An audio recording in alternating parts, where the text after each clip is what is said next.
Hello, bread friends. Happy June. This is Ellen, your crazy bread girl, and today I'm going to teach you how to be a bread making rebel, because I am making, and I've made this many times before, I'm making a bread that is not only not a bread machine recipe, but it's not really supposed to be a bread machine recipe because I think it's a no-knead recipe, or I don't even know. I got it from somewhere and then I made a bunch of changes, call it my own. And it's a peasant bread, like a crusty, artisan-y type bread with Herbs de Provence. And Herbs de Provence, you can buy any brand. It's not super important, but Provence is an area in the south of France, and we actually visited there a couple of years ago, so I kind of became infatuated with these herbs. It is a mixture of rosemary, cracked fennel, thyme, savory, basil, tarragon, dillweed, oregano, lavender, chervil, and marjoram. It's a whole bunch of stuff. I don't think I would like to eat this like on chicken. I'm a really picky eater, but in this bread, it is unbelievable. My dad and I and my husband eat dinner together every night, and when I make this bread, there are it's so good. So that's why I chose to do this with you today. I've already measured my ingredients. I'm putting in the water, and why I'm saying I'm a bread making rebel today is this has way more liquid than you will have ever seen before in a bread machine recipe. It has 454 grams of water for 540 grams of bread flour. It's very wet. Listen to my words. It will not form a smooth dough ball, and don't add flour to try and make it turn into a smooth dough ball. It will taste okay, it will bake okay, but it won't be as good. Let it be wet and gloppy. It's okay. I'm going to show you what to do. In this particular recipe, and I don't normally do this, but I find it's better if I put the herbs, which I've already weighed out, 7 grams of Herbs de Provence. Don't put more, because in this case, it was a little too strong. So I am going to put it into my flour ahead of time and mix it up a bit. I've had it where I had clumps of the herbs, so I learned to mix it in. Not something I normally do with anything else, but it's not going to hurt the flour. It's not going to hurt how the bread, it's poofing up. So I've pretty much mixed it up. Oops, I know I'm messy. My husband's cringing. So I've already put the water in, 454 grams. You don't have to write this down. It'll be down in the description. All right. Found some that weren't really mixed in.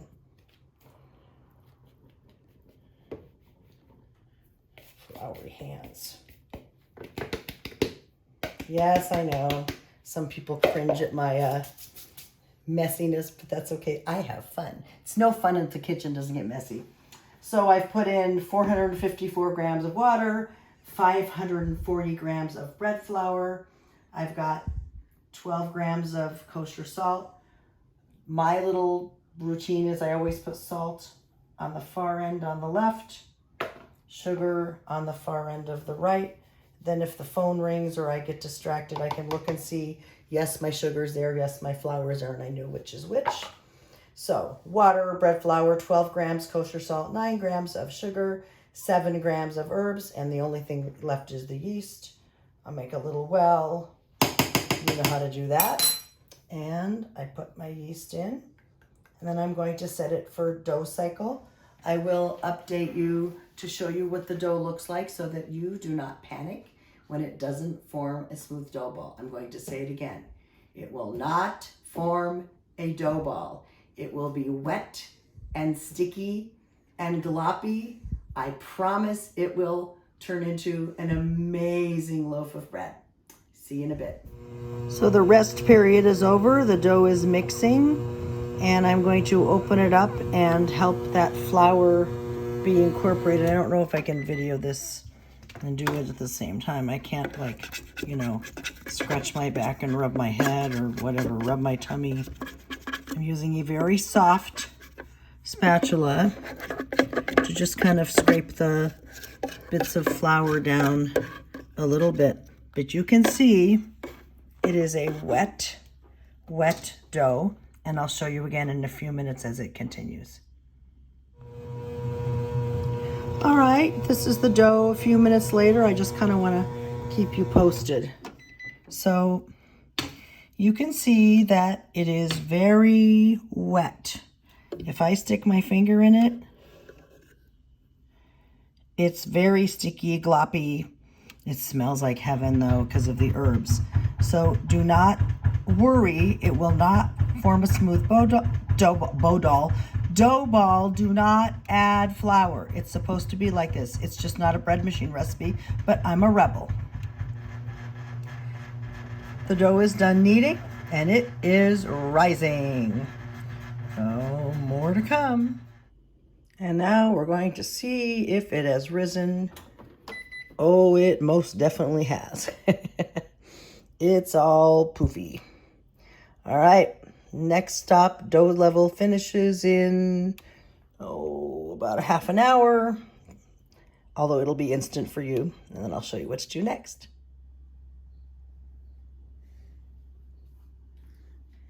So now we're back. The dough has been put through everything the bread machine does for dough cycle. As you can see, it's wiggles like jelly. And that's not as sticky as it was. So you're gonna see when I dump it out, and my paddles came out, or at least one of them did. Oh yeah, just one. So it's kind of a fun dough. And I'm going to reiterate, it's not a bread machine recipe. You're not going to have a smooth dough ball. All of those things. I don't want you to forget. So sticky now. Before I do anything else, here's my paddle. Okay. And get that other paddle out of there. And I'm going to very quickly stick some dishwashing soap and warm water in there.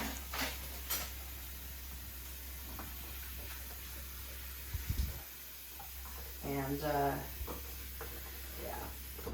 just so the glue around the paddle holes don't stick together. Get this off my hands. Okay. So, as you can see from the dough, it is icky, sticky, gooey.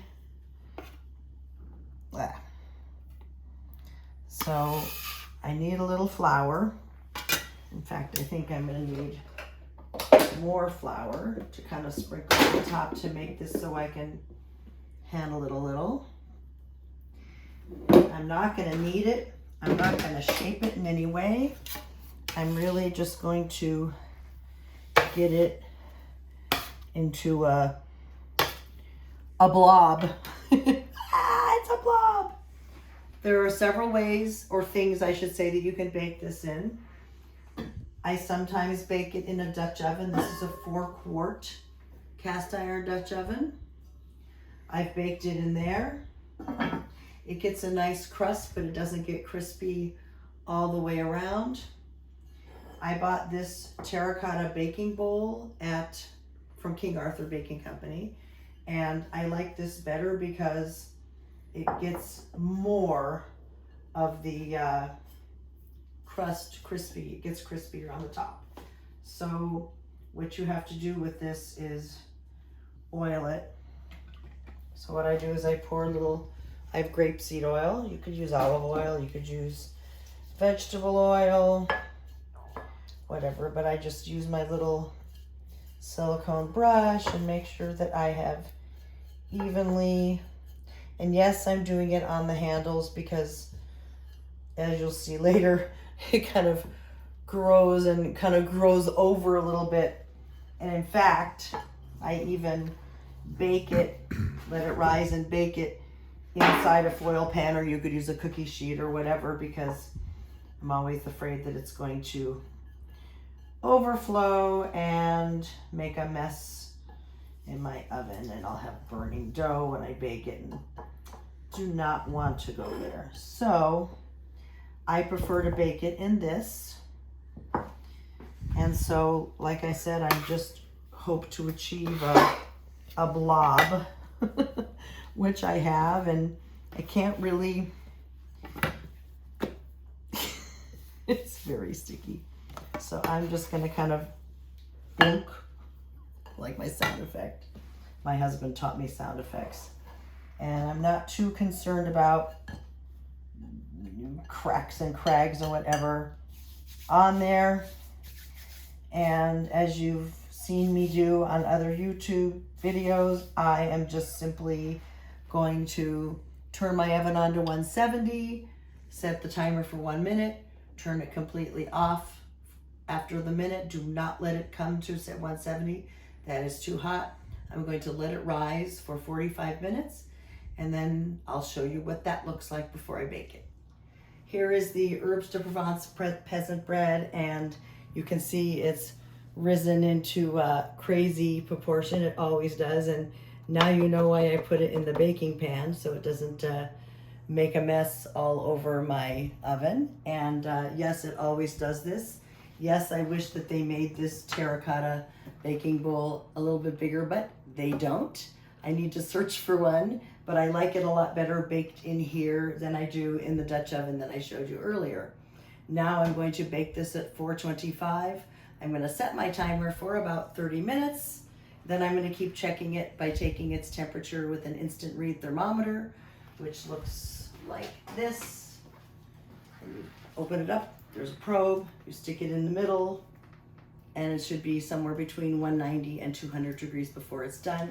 And all of this that's sticking well above is going to be this gorgeous, crusty masterpiece. I'll show you after it's baked. Here's the finished bread. I want you to, I'm hitting that hard. It's very crusty and crunchy and wonderful. And I'll show you a cut piece in a minute. And here's the finished product. Notice that yummy, chewy, oh, so good. I wish you could smell it. Hope you make it. Enjoy.